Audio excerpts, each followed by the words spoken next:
A very warm good afternoon to one and all present over here, including esteemed judges, audience, and all my friendly competitors. I, Aman Kumar Singh, a student of grade 10, Sri Chaitanya Techno School, is here to debate on the topic sex education is essential at school leveling.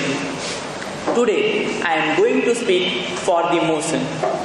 So, can we imagine a world in which young people are left in the dark with one of the most fundamental aspects of their life, their own bodies?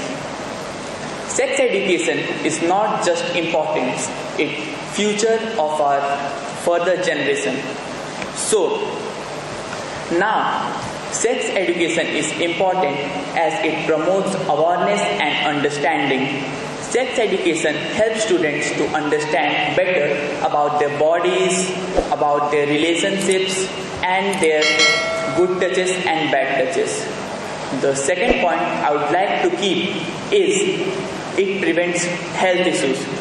Sex education helps to prevent various types of health issues such as sexually transmitted disease and teenage pregnancy. Now, for the third point, I would like to state that it empowers students. It informs students about good touch and bad touch. As we know that a few days back, Arjikar case happened. From there we can learn that this type of education is essential at school leveling so that students can gain knowledge that what's good, what's bad. Now, further, I would like to state about LGBTQ. We, students at teenage, we criticize people for LGBTQ. But by involving sex education in our daily life, we can accept LGBTQ and we can reduce the chances of discrimination and we can promote them. Now, for the last point, I would like to state about healthy relationship. Students of teenage, they get into various types of relationships. Some are good and some are bad. Those bad relationships can harm the future of the student. So, by telling this, I like to conclude my topic. Thank you.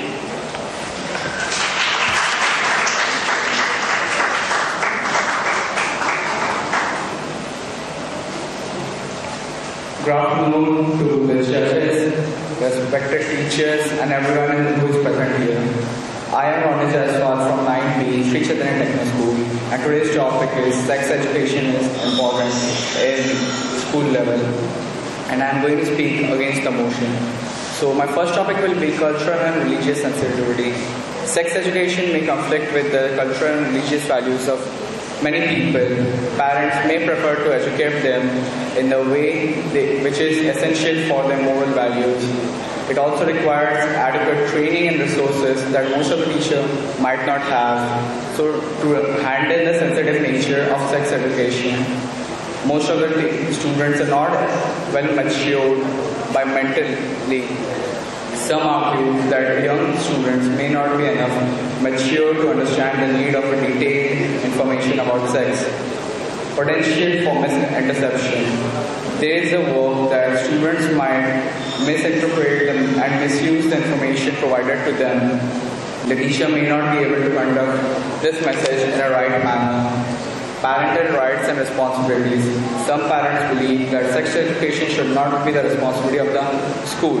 It should be the responsibility of a parent. Parent may fulfill this responsibility by controlling what they say and when the children should be exposed to the information. Thank you and have a nice day. এবার এসো Sheoraphuli Surendranath Vidyaniketan for girls. তোমাদের বিষয় জানো use of mobile phone. আমি সবার জন্য বলছি, use of mobile phone enhances knowledge, মানে মোবাইল ফোন আমাদের নলেজ বৃদ্ধি করে, এটা হচ্ছে টপিক। নমস্কার, আমি অঙ্গিরা চক্রবর্তী, শেওড়াফুলি সুরেন্দ্রনাথ বিদ্যানিকেতন হাই স্কুলে নবম শ্রেণীর ছাত্রী। আমি এখানে উপস্থিত সকল গুরুজনদের আমার প্রণাম জানিয়ে আমি আমার বক্তব্য শুরু করতে চাই।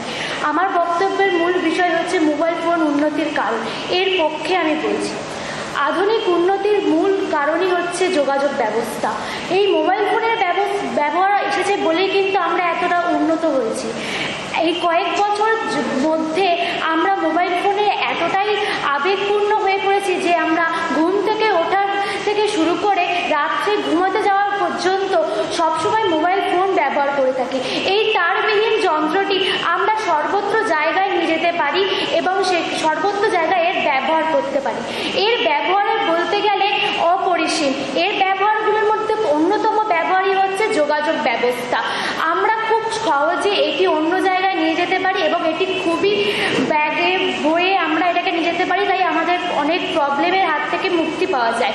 2020 করোনার পর থেকে আমরা এই মোবাইল ফোনের সঙ্গে একটু বেশি জড়িত হয়ে গেছি, কারণ এই সময় এত ভয়াবহ কাণ্ডর পর থেকে মোবাইল ফোনের কারণে আমরা আমাদের স্কুল জীবনটিকে, শিক্ষার্থীরা স্কুল জীবনটিকে তারা বাড়ির মধ্যেই নিয়ে এসেছে নির্দিষ্ট শিক্ষক শিক্ষিকাদের জন্য।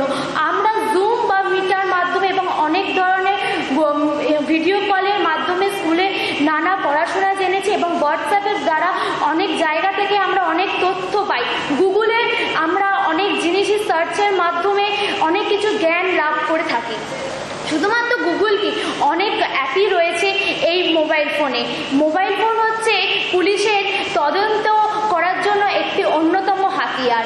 মোবাইল ফোনের দ্বারা আমরা শুধুমাত্র উন্নত হয়েছি তা নয়, মোবাইল ফোনের দ্বারা আমরা অনেক ছোট ছোট জিনিসগুলোকে আমাদের আদালতে পেশ করতে পারি মোবাইল ফোনের জন্য। মোবাইল ফোনের জন্য অনেকেই আমরা শিক্ষার্থীরা বিশেষ করে ইউটিউবের মাধ্যমে অনেক জিনিসপত্র দেখে শিক্ষা অর্জন করতে পারি। মোবাইল ফোনে বলতে গেলে এইটুকু সময়ে মোবাইল ফোনের ব্যবহার বলা অপরিসীম। এই মোবাইল ফোন আমাদের জীবনে একটা গুরুত্বপূর্ণ জীবনধারা নিয়ে এসেছে। এই বলে আমি আমার বক্তব্য শেষ করতে চাই। Good afternoon everyone. এখানে উপস্থিত সকল গুরুজনদের আমার প্রণাম ও ছোটদের ভালোবাসা জানিয়ে আমি আজকে আমার বক্তব্য শুরু করছি। আমার বক্তব্যের বিষয় হলো মোবাইল ফোন উন্নতি কারণ। আমি এর বিপক্ষে বলতে চাই। মোবাইল ফোন তো মোবাইল ফোন আজকালকার দিনে অপরিহার্য। সকলের কাছেই আজ মোবাইল ফোন আছে। তবে আমরা কি ভেবে দেখেছি যে এই মোবাইল ফোন আসলে প্রতিনিয়ত আমাদের কতটা ক্ষতি করছে? আমরা আজ মোবাইল ফোন ছাড়া একটা দিনও ভাবতে পারি না। মোবাইল ফোন আমাদের হাতে হাতে সকলেরই আছে। মোবাইল ফোনের সব থেকে যে বড় অসুবিধা সেটা হলো এর প্রতি আমাদের আসক্তি। মোবাইল ফোনের আসক্তির কারণে অনেক সময় মোবাইল ফোন দেখতে দেখতে এমনই আমরা বিভোর হয়ে যাই যে বডি পজিশন ঠিক না রাখার কারণে আমাদের ঘাড়ে ব্যথা, এমনকি আর্থারাইটিসের বিভিন্ন রোগও দেখা যায়।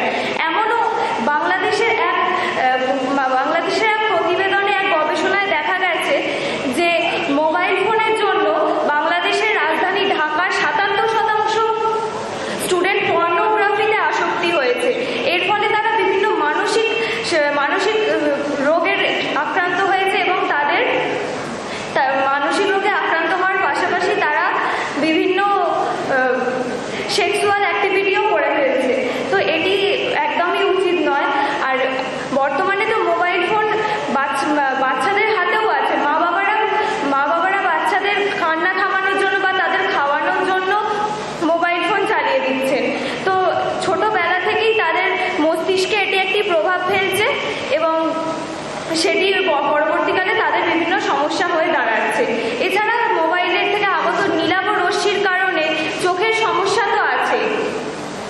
তাছাড়া অনলাইন ক্লাসের কথা যদি বলি, অনলাইন ক্লাসের সুবিধার কথা অনেকেই বলে থাকেন, কিন্তু অনলাইন ক্লাসেও খুব একটা সুবিধা হয় না।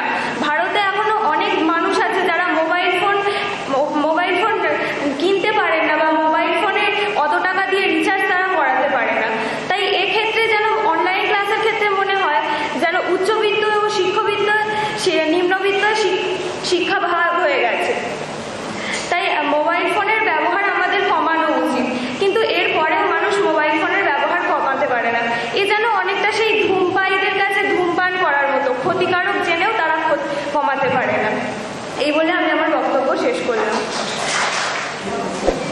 এবারে Chatra Nandalal institution for boys থেকে সপ্তর্ষি বাসু অ্যান্ড অরিত্র চ্যাটার্জি, আর বিষয় হচ্ছে for better learning private tuition essential along with classroom teaching. পক্ষে সপ্তর্ষি বাসু আর বিপক্ষে বলবেন অরিত্র চ্যাটার্জি। Good afternoon. সকল টিচার মণ্ডলীদের জানাই আমার সশস্ত্র প্রণাম। আমার নাম হচ্ছে সপ্তর্ষি বসু, আমি ক্লাস 10-এ পড়ি, চাতরা নন্দলাল ইনস্টিটিউশনের ছাত্র। তো আমি পক্ষে বলবো, প্রাইভেট টিউশনের পক্ষে বলবো আমি।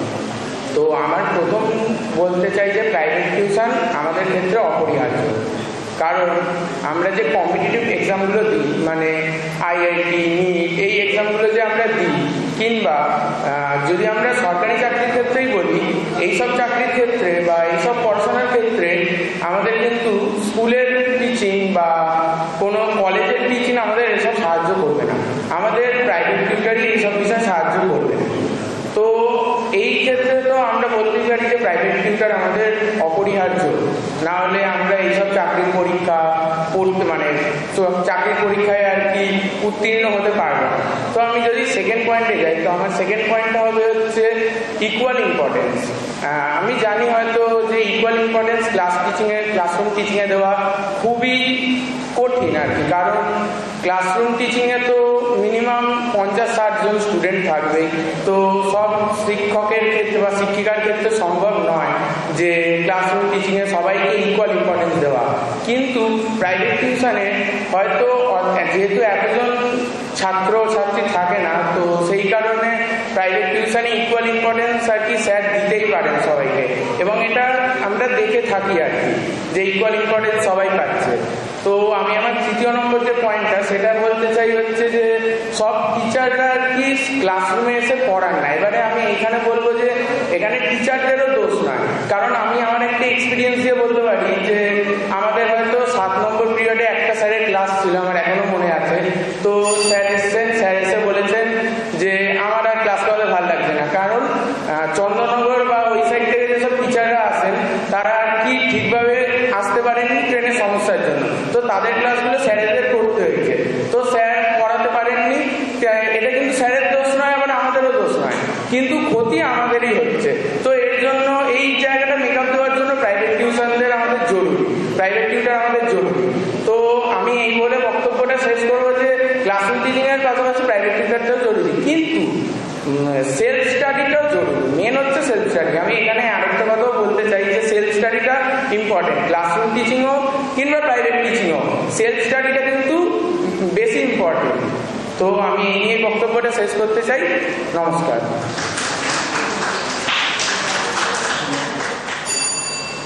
নমস্কার। উপস্থিত বিচারক মণ্ডলীকে আমার প্রণাম। আমি অরিত্র চ্যাটার্জি, চাতরা নন্দলাল ইনস্টিটিউশন থেকে এসেছি। প্রাইভেট টিউশন যে জরুরি স্কুল পড়াশোনার সঙ্গে, সেটা বিপক্ষে বলার জন্যই আজ আমি এখানে উপস্থিত হয়েছি।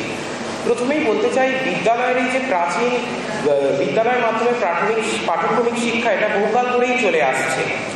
তক্ষশিলা হোক, নালন্দা হোক ইত্যাদি যে শিক্ষণ কেন্দ্র, যেখানে বিভিন্ন স্বনামধন্য শিক্ষকগণ অতীশ দীপঙ্কর, শ্রীজ্ঞান, শিলভদ্র, নাগার্জুন প্রমুখরা পড়িয়েছেন কিন্তু সমসাময়িক পাঠ্যক্রমিক শিক্ষা দিয়ে, এবং সেখান থেকে তারা বিশ্বজোড়া পাণ্ডিত্যের অধিকারী নিজেরাও লাভ করেছিলেন এবং তাদের ছাত্রদেরকেও পড়িয়েছিলেন, এবং এখানে কোনো প্রাইভেট টিউশনের তারা সহায়তা নেননি। আমাদের যে ভারতীয় সংস্কৃতি, সেখানে শিক্ষক এবং শিক্ষার্থীর যে সম্পর্ক, সেটা হয় পিতা ও পুত্রের সম্পর্কের মতো মধুর। সেই যে সম্পর্কের মাধুর্যতা, সেটা কিন্তু প্রাইভেট টিউশনের যান্ত্রিক পরিবেশে লাভ করা খুবই কঠিন। এছাড়া আমাদের দেশে যারা নবজাগরণের অগ্রদূত ছিলেন, যেমন রাজা রামমোহন, পণ্ডিত ঈশ্বরচন্দ্র বিদ্যাসাগর, এনারা প্রত্যেকেই সমসাময়িক যে বিদ্যালয় থেকে যে পাঠ্যক্রমিক শিক্ষা লাভ করা হয়, সেখান থেকে শিক্ষিত হয়ে সেই স্থানে পৌঁছেছিলেন, এবং তারা কেউই প্রাইভেট টিউশনের উপর নির্ভরশীল ছিলেন না। চতুর্থত, যেটা একটা বিশাল সমস্যা, যে আমাদের সপ্তাহে 6টি দিন আমরা বিদ্যালয়ে পড়াশোনা করে সেইখানকার বিষয়গুলোকে বুঝে বা আত্মস্থ করার পর দিনের যে বিভিন্ন দৈনিক কার্যাবলী শেষে প্রাইভেট টিউশনের জন্য সময় বার করা, এক্ষেত্রে আমি বলতে চাই যে আমাদের যে সহপাঠক্রমিক বিষয় যেমন এনসিসি, খেলাধুলো, চিত্রাঙ্কন, নাচ গান ইত্যাদিগুলিকে করার জন্য যে সময়, সেটা কিন্তু এই পাঠ্যক্রমিক শিক্ষা আমাদের থেকে কেড়ে নিচ্ছে। এবং সর্বশেষে যেটা আমি বলতে চাইবো যে ইউনেস্কো টেলার কমিশন একবিংশ শতাব্দীর শিক্ষার কি উদ্দেশ্য হওয়া উচিত তাই সম্পর্কে তারা বলেছিলেন লার্নিং দ্য ট্রেজার উইদিন, অর্থাৎ শিক্ষা হলো অন্তরের সম্পদ, আর এই অন্তরের সম্পদকে পূর্ণরূপে বিকশিত করার জন্য শিক্ষক শিক্ষার্থীর যে আন্তরিক একটা পরিবেশ যেটা বিদ্যালয়ের ক্লাসরুম দেয় সেটা প্রয়োজন। অন্যথায় আমাদের শিক্ষার্থীর অবস্থা হবে রবীন্দ্রনাথের তোতাকাহিনী গল্পের সেই তোতা পাখির মতোই করুন। এই বলে আমি আমার বক্তব্য শেষ করতে চাই। ধন্যবাদ। এবারে মঞ্চে আসতে অনুরোধ করব রিসরা গার্লস হাই স্কুলের তিথিকা দাস, রাজশ্রী দাস। বিষয় rat race is essential for success in life. পক্ষে রাজশ্রী দাস এবং বিপক্ষে হচ্ছে তিথিকা দাস। নমস্কার, আমার নাম রাজশ্রী দাস। আমি রিসরা উচ্চ বালিকা বিদ্যালয় ১০ম শ্রেণীর ছাত্রী।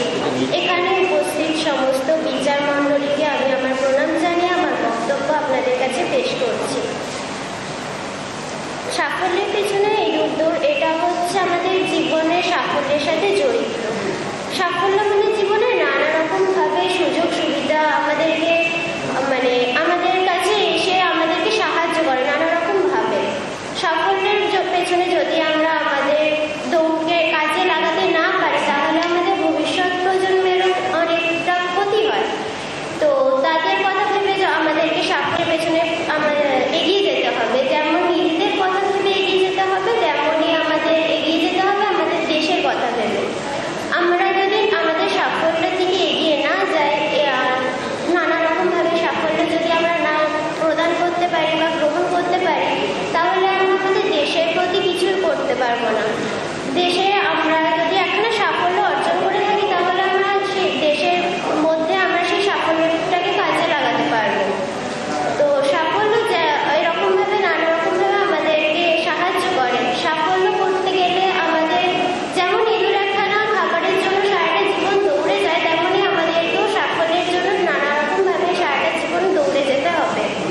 সেই দৌড়ানো কখনো আমাদের থামানো উচিত না। সেই রকমভাবে আমরা যদি এগিয়ে থাকতে যাই তাহলে আমরা বিভিন্নভাবে নানা প্রতিষ্ঠানে যেতে পারবো, এগিয়ে যেতে পারবো, নানা রকম কার্যকলাপের মধ্যে দিয়ে নিজেকে নতুনভাবে তৈরি করতে পারবো। সাফল্য কখনো দূরে চলে যায় না, সাফল্যকে সবসময় এগিয়ে রাখতে হয়। এই বলে আমি আমার বক্তব্য শেষ করছি। নমস্কার, আমি রিতা দাস, রিসরা উচ্চ বালিকা বিদ্যালয় ১০ম শ্রেণীর ছাত্রী। আমার টপিক হচ্ছে rat race is essential for success in life. আমি এটার বিপক্ষে বলতে চাই। ইঁদুর দৌড় আমাদের সাফল্যের জন্য প্রচুর প্রয়োজন। সাফল্য না থাকলে আমাদের জীবনে আমরা কিছু লক্ষ্যে পৌঁছাতে পারবো না। কিন্তু সমানভাবে এর অপ্রয়োজনীয়তা, এই জন্য আমাদের কি কি অসুবিধাগুলি হতে পারে সেইগুলো নিয়ে আমি আজকে বলবো। কোনো ছাত্র বা ছাত্রী নিজেদের জীবনে ইঁদুর দৌড় অর্থাৎ নিজেকে সবার সেরা মনে করে, যে নিজেকে সবসময় টপার, সবার থেকে সেরা হিসেবে মনে করে। ইঁদুর দৌড় হতে গেলে অন্যকে পিছিয়ে নিজেকে এগিয়ে যেতে হবে, এটাই এর মূল মন্ত্র। কিন্তু আমরা পরবর্তী জীবনে দেখতে পারি এটা ভাবতে ভাবতে আমাদের মাইন্ডসেট হয়ে যায় যে এই ইঁদুর দৌড় করতে করতে আমরা কাউকে নিয়ে চলতে পারি না, আমরা সবসময় ভাবি আমরা নিজেরাই সেরা। তখন আমাদের বিভিন্ন রকমের প্রবলেম হয়, আমরা তখন সবার সাথে আন্তরিকভাবে মিশতে পারি না, আমরা সবসময় ভাবি যে এ আমার ক্ষতি করছে, ও আমার ক্ষতি করছে। এই কারণে বিভিন্ন রকমের আমাদের অসুবিধার সম্মুখীন হতে হয়। কারণ এরকম ভাবতে ভাবতে আমরা ছোট থেকে বড় হই। এই কারণে আমাদের বিভিন্ন আমাদের উচিত রাইট করা, কিন্তু সবসময় না, কারণ সেটা আমাদের পরবর্তী ভবিষ্যৎ জীবনে প্রচুর পরিমাণে ক্ষতি করে। আমাদের মনোভাব বদলে দিতে এটা সক্ষম। এই কারণে আমি বলবো যে rat race essential for success okay, but আমাদের সবসময় এটা প্রয়োজন না। ধন্যবাদ।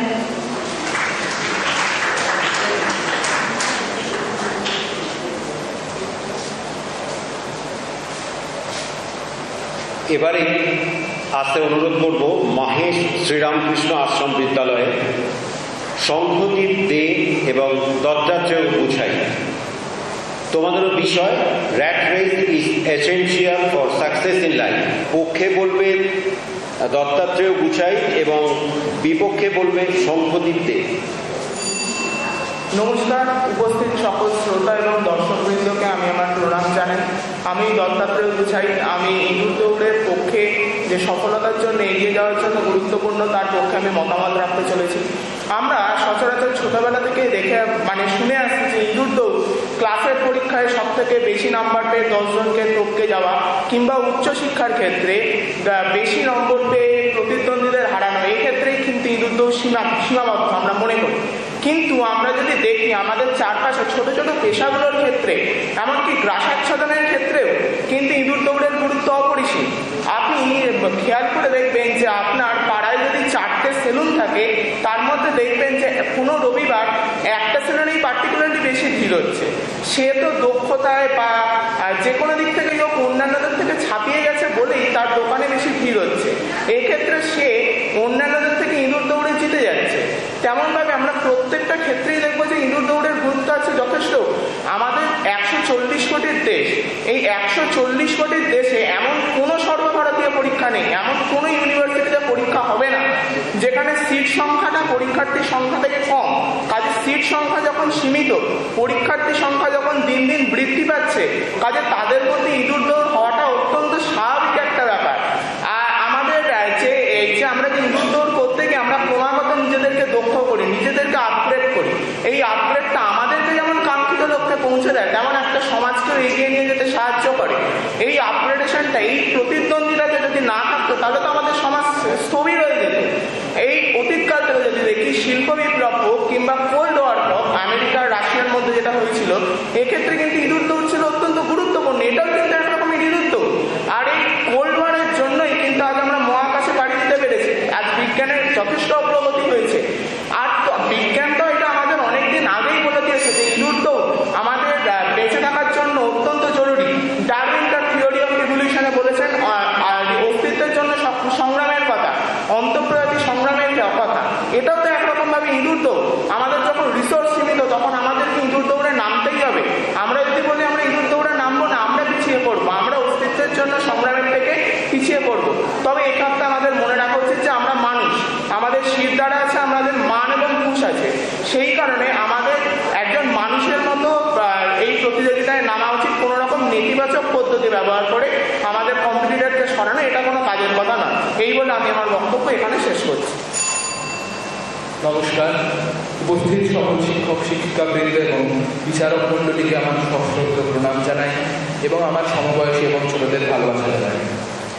আজ এই বিতর্ক সভায় আমার মূল আলোচ্য বিষয় হল বর্তমানে সাফল্য লাভের জন্য র্যাট রেস বা ইঁদুর দৌড় অত্যন্ত গুরুত্বপূর্ণ। আমি এর সাথে সহমত পোষণ করি না এবং তাই আমি আমার কথা ব্যক্ত করতে এসেছি। প্রথমত, প্রতিযোগিতা প্রাচীনকালেও ছিল, এখন আছে এবং ভবিষ্যতেও থাকবে।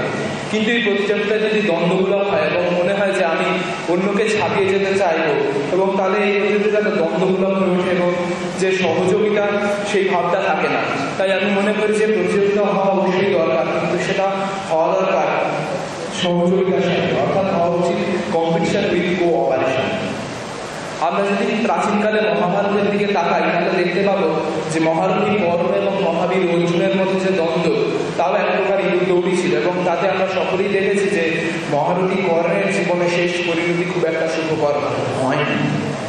এছাড়া আমরা দেখছি যে ইঁদুর দৌড়ে মানুষ হলেও, অর্থাৎ জীবনে প্রতিষ্ঠিত হলেও তার মধ্যে থাকা মনুষ্যত্ব বোধের মৃত্যু হয়। আমাদের বিশ্ববিখ্যাত মনীষী স্বামী বিবেকানন্দ বলেছেন যে শিক্ষা হলো অন্তর্নিহিত পূর্ণত্বের বিকাশ সাধনা। অর্থাৎ মানুষের মধ্যে যে জিনিস আগে থেকেই রয়েছে সেটারই বিকাশ সাধন হলো শিক্ষা। অর্থাৎ এর জন্য কোনো রকম প্রতিযোগিতা করে আমি ওকে হারিয়ে দিয়ে আমি বেশি নম্বর পাবো, এই ধরনের মানসিকতার প্রয়োজন পড়ে না। এছাড়া ইঁদুর দৌড় একজন ছাত্রকে কেবলমাত্র তার চারপাশের জিনিস সম্বন্ধে সচেতন করে না এবং সে নিজের মধ্যেই আবদ্ধ থাকে এবং তাকে পরশ্রী কাতর এবং স্বার্থপর করে তোলে। আমরা অনেক জায়গায় সেই কুয়োর ব্যাঙের গল্প করেছি যে তার চারপাশের জিনিস ছাড়া আর কিছুই জানতো না এবং তার বাইরের পৃথিবীটাকেও ভাবতো সেই রকম। তাই কেউ যদি এরকম মানসিকতা নিয়ে কোথাও কোনো প্রতিযোগিতায় যায় তাহলে সেটা কোনো রকম ভালো জিনিস হবে না। তাই আমরা দেখতে চাইছি যে এই ভয়াবহ ইন্দোরের পরিণতি স্বরূপ দেখছি যে বিভিন্ন প্রতিযোগিতামূলক পরীক্ষার জন্য রাজস্থানের কোটার যে সমস্ত পড়ুয়ারা প্রশিক্ষণ নিতে যায় সেখানে আমরা প্রায় খবরের শিরোনামে দেখছি যে তারা এই ভয়াবহ চাপ সহ্য করতে না পেরে মাঝে মাঝে আত্মহত্যার খবর আসছে যে আমাদের মনকে নাড়িয়ে দিয়ে যায়। তাই চাই প্রতিযোগিতা হোক, কিন্তু আমার যেটা প্রথমে বলেছিলাম সহযোগিতামূলক প্রতিযোগিতা, তাহলেই আমরা আরো সুন্দর এবং সুস্থ স্বাভাবিক মানুষ উঠব। এই বলে আমি আমার বক্তব্য শেষ করছি। নমস্কার।